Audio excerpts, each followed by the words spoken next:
I also remember where you were realizing fast that your NFL playing career would not need to lead to something else. Yeah. And you were trying to figure out what that was and how to go ahead and make that transition. And the transition you've made is been remarkable and second to none. I mean, how was that process for you, Akbar? Well, I will tell you, it was extremely tough. There's this transition period that you go through where I call it an identity crisis.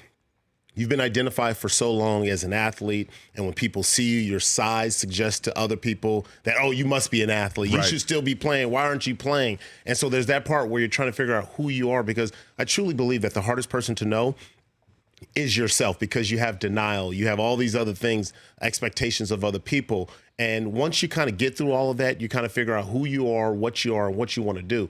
And so for me, it took me a while, but there was this aha moment that I had where I was just tired of being identified as a former athlete. I wanted to kind of redefine that. But I also knew, too, getting into this business would be hard for me because I didn't have the career like my brother.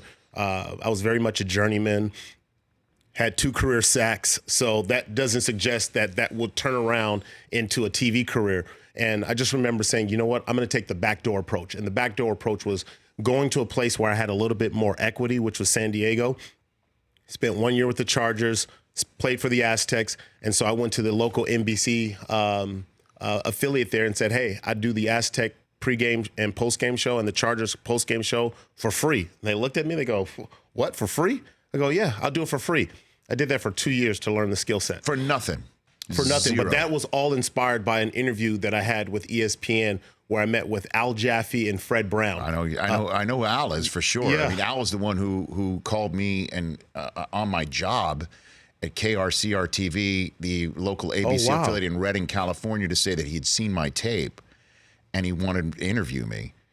And I almost dropped an MF bomb on him because I thought it was like a joke. Yeah, because like an agent had called me a few minutes before at my desk in Reading to say that he had seen my tape and wanted to see more tape. And I called my brother Jeff and said, "Hey, you'll never guess the phone call I just got," and told him.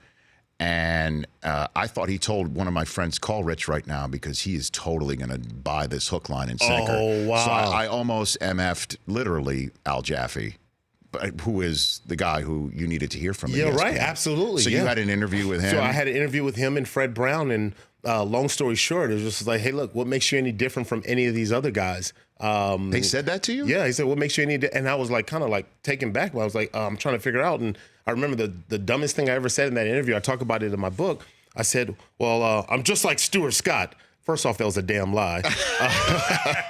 Is that what you said? I said that, and that ended the interview. They were gracious. They gave me a tour of the facility. And he said to me, the last words that they said to me, says, hey, you know what you need to do? You need to go out there and you need to get some tape. If you don't have any tape, you don't have a chance. And I didn't take that. They weren't like making fun of me or insulting me. But the truth was, I thought, hey, I just got done in the NFL. You know, I can make this broadcasting thing. I got a degree in it. I'm thinking I could do it. No. Did you ever get a chance to tell that story to Stuart, Akbar? Never. You never did? Never. He would have gotten such a big kick out of it. Yeah, never. Well, because Akbar Gbajabiamila here, Rich Eisen Show, American Ninja Warrior, and we'll talk about your book in a second a little bit more. You are like Stuart in a way that you are when we see you on television. That's who I'm seeing. Right. The guy who's off the air is the guy that I'm seeing on the air. And Stuart, so many people are like, that's an act. I mean, the way that he would say his phrases or drop music lyrics into his phraseology, that was him. I mean, that was literally him. And you know, on the air. And it's so cool because in that interview, I remember them saying, "Hey, look, we have our own Stuart Scott, so we don't need. We have Stuart Scott. We don't need another Stuart Scott." Right. And I remember going back and I talked to one of my mentors, and he suggested I take acting classes. And acting classes not to become the next Denzel Washington, but become a better version of me and get to be more of me. And what I realize is that I'm a goofy, silly, nerdy dude, and that's just who I am. And one of the things that inspired me growing up was wrestling. And so a lot of my commentary is inspired by wrestling. I love physiology. I love anatomy. And so I bring a lot of that stuff. So you hear crazy muscles being named on there, and you'll hear some of the colorful stuff. But it's a combination of what I grew up listening to Stuart Scott and WWE. No wonder you and Nnamdi Asomugha get along. Yes, I know, right? Yeah, we're different. We're just different. We weren't the traditional, NFL guys, Right. Yeah, we travel the world. We've been to over 40 countries. You got something else on the ball here. Yeah, we're just different. Well, it's interesting how you also hear in draft conversations that when there are guys who have stuff other than football, they're like, well, is he really focused It's on the intimidating sport? to the owners, and I hate it. I really hate it. Like Myles Garrett is that way. He's, very artistic, and, sometimes now obviously he's such a physical presence, and so sometimes they'll overlook that. But if you don't have the physical presence of a Myles Garrett, then they go, well, maybe he's not into. It's like, you should. I think owners, teams, they should encourage players to be more of themselves. You're just not one-dimensional. You want a player that is multi-dimensional because it allows him to be even better on the field. But when you lock a person in because of fear that their other interests may take over, I think you're losing who that person is. That person becomes, dissatisfied. Not, you want that person to feel home.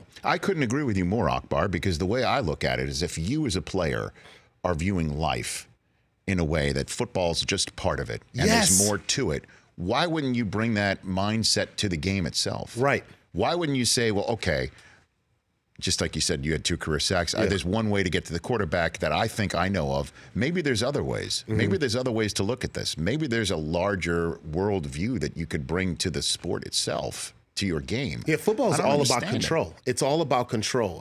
Neck up. There's a lot of neck up in this sport, man. Yeah. There's a ton of that, and that's what's neat about in this book, Everyone Can Be a Ninja, Find Your Inner Warrior and Achieve Your Dreams with Akbar Gbajabiamila right here on The Rich Eisen Show. For more of The Rich Eisen Show, tune to Audience Channel 239 on DirecTV for free on BR Live or download The Rich Eisen Show app.